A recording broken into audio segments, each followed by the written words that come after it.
Hi friends, this Sunday we turn our attention to the fourth chapter of the Gospel of John, in which we have the famous scene of Jesus meeting the Samaritan woman.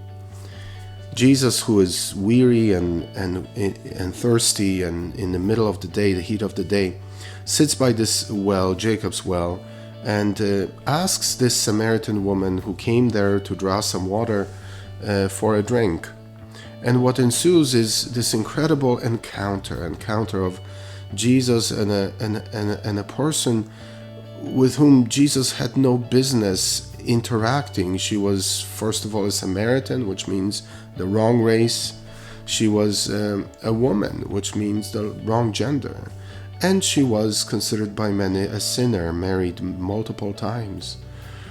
And yet Jesus bypasses all those social norms and religious norms and has an encounter with her. And the encounter is so deep that Jesus actually reveals his very divinity to her. Where is the Messiah? And Jesus says to her, I am he who is speaking to you. The woman is touched so deeply that she leaves her water jar behind, runs back to her town, and tells everyone about Jesus and brings Jesus to them. She becomes an evangelist. She becomes a witness to what she experienced. You know, the kindness and goodness that we experience in our lives really matters, and especially when we feel we don't deserve it, when we feel that we are the outsiders. And yet, to know that God bypasses all of that and sees us in the best light and sees us as worthy of encountering him and having a conversation with him and seeing ourselves as children of God, that my friends, is so essential to Christianity, and therefore it must be essential to my life. Who am I passing by every day? Who is it that needs to and wants to encounter Christ, and yet perhaps I dismiss it because they're of the wrong whatever, insert gender, race, tradition?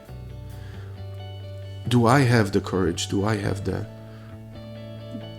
conviction to speak to people in a way that Jesus spoke to this Samaritan woman, with clarity and kindness, with compassion and with forgiveness?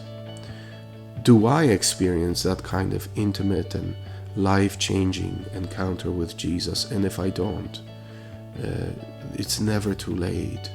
We must believe that Jesus, the gift of Jesus, the gift of our faith, has the capacity to transform our lives. It's not just a superficial thing. It is supposed to touch every aspect of our life, but only if we encounter him as a Savior, as the one who is not ashamed to meet us where we're at. God bless you.